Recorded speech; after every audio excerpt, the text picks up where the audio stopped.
Over the past year, Donald Trump has gone after his critics with a vengeance. It's about justice, really. It's not revenge. It's about justice. It's also about the fact that you can't let this go on. They are sick, radical left people. For starters, former FBI Director James Comey was indicted, as was New York Attorney General Letitia James, both of whom were on Trump's list of political enemies. Democratic Senator Mark Kelly is being investigated for what the president calls seditious behavior that is, quote, punishable by death. We are all afraid. And I'll tell you, I'm oftentimes very anxious myself about using my voice because retaliation is real. That's Republican Senator Lisa Murkowski speaking in Alaska in early 2025. Trump's on a mission to stifle dissent and shut down opposition. What does history tell us about whether there's any way to stop him? I'm Justin Bergman, the International Affairs Editor at The Conversation in Australia, and this is The Making of an Autocrat, Episode 5, Suppress the People.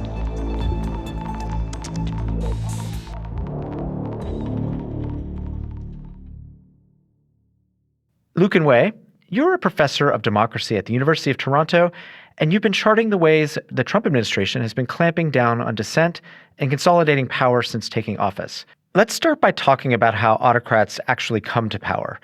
This doesn't always happen through violent means, say a coup or an uprising. Dictators are frequently elected, right? Historically, like after World War II, most authoritarians were sort of, I guess you might call honest authoritarians, where they came to power through coups and invasion and the like. But now about 2/3 of autocrats are elected in today. So explain this dichotomy a bit more. How can you have an autocracy in a country that still has elections and an opposition that still has a reasonable chance of winning? Among sort of what you might call electoral autocracies, some, such as Russia or Uzbekistan, have elections and opposition, but effectively the elections are purely facade and sort of meaningless. But in a number of countries like Hungary and Turkey and El Salvador and others, you actually have elections that are authoritarian, but nonetheless are genuinely competitive. So these are what we call sort of competitive authoritarian regimes. And that's the kind of country that the United States is right now. For a democracy to survive as a democracy, there needs to be kind of an arm's length relationship between arms of the state and politicians. I mean, the state is involved in all sorts of activities that has tremendous impact on the livelihood of citizens. And if those agencies that are at the beck and call of politicians, they can be used to punish and harass opposition. So really core to a democracy is this arm's length relationship between the politician and these agencies, which maintains the neutrality of these organizations, such that a prime minister can't simply call for an investigation of a political rival. So the first thing that happens in places like Poland and Hungary and Turkey is you have a purging of the career civil servants who are kind of loyal to the constitution of that country rather than the leader, and replaced by kind of loyalists who are loyal to the leader. And this is basically what you saw in early 2025 in the United States. So that's kind of the first step. And once the leader has sort of loyalists in power who controls the state, then they can do things like harass opposition leaders, audit their taxes and the like. Yeah. It sounds like this is a gradual process, so it takes a lot of time, but Trump has sped this up in the past year. In most sort of standard cases, it's actually taken a decent amount of time. So in Hungary, Orban came to power in 2010. It took about a year to establish a competitive authoritarian regime. In Turkey, it actually took about 7 or 8 years, a very long time. And it was done through sort of constitutional change and the like.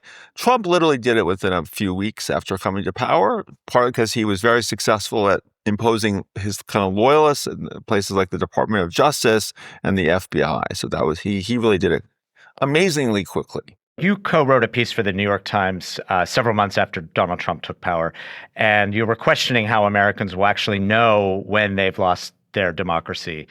Was there a key moment this year when you thought, okay, this is the tipping point? To me, the key moment was when Trump chose to punish law firms. Their only sin had been to represent Democratic Party clients or sort of represented opposition to Trump. And so he basically deprived them of security clearance and access to federal buildings and basically their ability to function and make money. And this has really sort of demonstrably raised the cost of citizens engaging in perfectly legal, constitutionally prescribed activity. And so that's kind of when I consider the transition to be between when the U.S. was a democracy and then when it became a competitive authoritarian regime, which is basically in early March, late February. What's been stunning is the incredibly wide range of politicized investigations of both kind of rivals, past and present. What's interesting is you have people like James Comey, who's the former director of the FBI, who is no longer really a relevant political figure, but this is someone who has antagonized Trump in the years past, and he's been investigated. On social media, Trump called Comey, quote, guilty as hell, adding, nothing is being done and we can't delay any longer. We have to act fast. If they're not guilty, that's fine. If they are guilty or if they should be charged, they should be charged. And we have to do it now. You also have people like John Bolton, again, a member of his administration, who, again, is sort of not a political force now. But then you also have people like Adam Schiff and others, Letitia James, who's the attorney general for New York State, who, are really kind of involved in sort of actively opposing Trump today. And again, he's sort of announced investigations of them, as well as of George Soros and others. So it's a mix of sort of, real contemporary opposition, but also kind of a number of these kind of what might be called has-beens. Why is targeting the opposition so necessary? What does this do for the autocrat moving forward? In other kind of countries with weaker justice systems, you can literally jail members of opposition or bankrupt them.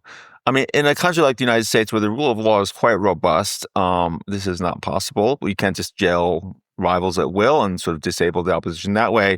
But investigations, even if you're proved innocent, are incredibly costly to people that, they have to spend their life savings, their reputation is undermined. So it's actually quite easy, if you have a politicized Department of Justice, to really kind of make life quite difficult for people who are sort of opposed Trump. And what this does is, first of all, kind of distracts people who would otherwise, like Letitia James, who might otherwise be engaged in activity to oppose Trump. She's having to focus all of her kind of mental energy on simply staying out of jail and hiring lawyers and stuff. But you also have the sort of knock-on effect that those around her see what happens and they engage in kind of self-censorship, and because they don't want to get in the crosshairs of the president, so they are much more kind of, reluctant to sort of engage in behavior that they know that Trump won't like. So it really has this kind of broader, kind of silencing effect that I think is quite pernicious.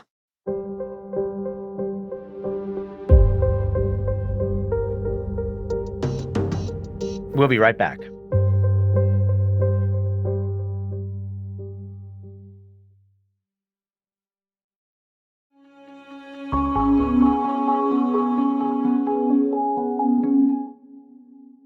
Lucan, in suppressing opposition, where is Donald Trump's inspiration coming from? Hungary has definitely been seen as a sort of model for Trump. I mean, I think, the Hungarian case is particularly interesting because Orban, first of all, emerged in a very consolidated democracy, Hungary, which had 5 different democratic turnovers before he came to power in 2010. This was a country that was pretty wealthy, high income, like the United States, very established democracy. And yet he was able to sort of transform Hungary into an authoritarian regime. And what's also interesting, he did so very legalistically and with very few sort of what we would consider civil liberties violations and the like. So this was definitely the model.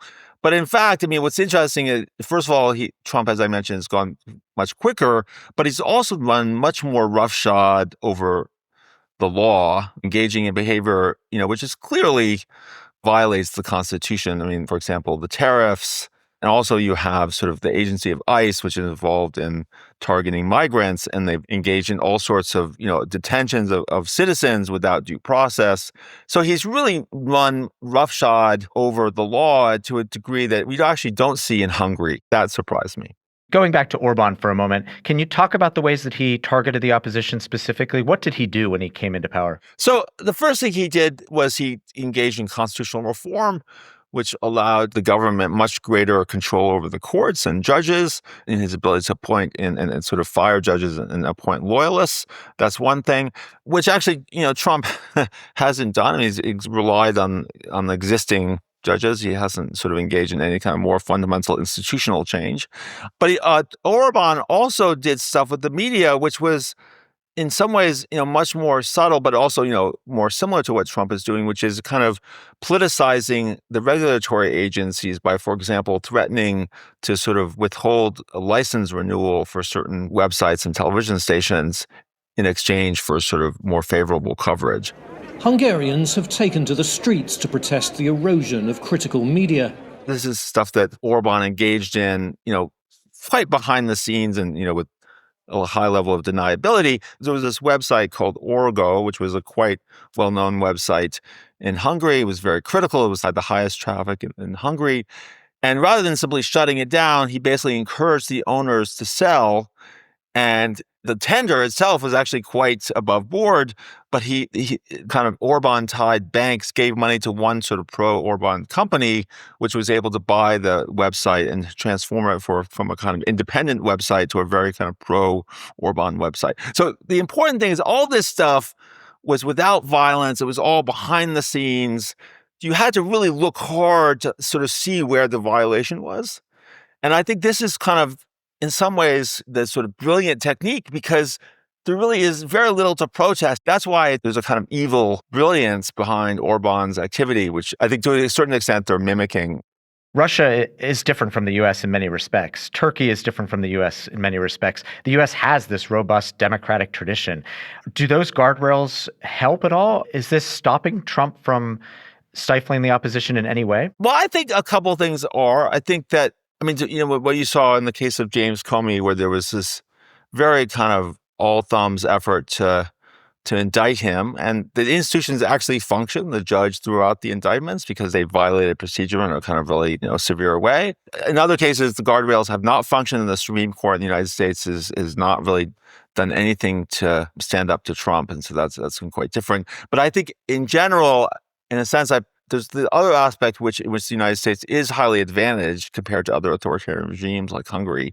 First of all, the opposition is much more unified. I mean, the Democratic Party is quite a viable political party. It's, quite unified, quite well financed, quite well organized. I mean, it's a really sort of powerful opposition force in a way that you did not have in Hungary, where opposition was highly divided between kind of far right and far left and sort of much less well-resourced.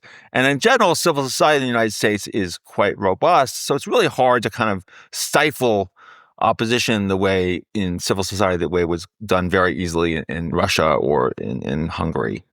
There's been protests this year. The No Kings protests have been fairly large, but it seems like the public outrage has seemed somewhat subdued, or it comes and goes. Do you feel that this is an impact of that chill that Trump's attacks on the opposition have had? Yeah, I mean, I think you're absolutely right that I think, the level of protest has been quite, it hasn't certainly been totally silent, and the No Kings were, in all 50 states, and it was quite large and stuff. But I think you're right that there hasn't just been the popular reaction. I think that's quite puzzling. I think it partly could be the silence. I also think the reality is that even in an authoritarian regime, it negatively affects a fairly small percentage of the population. And so most people, unless they're deeply invested in politics and follow it very closely, the truth is that for most people, politics is the sideshow and the circus of life.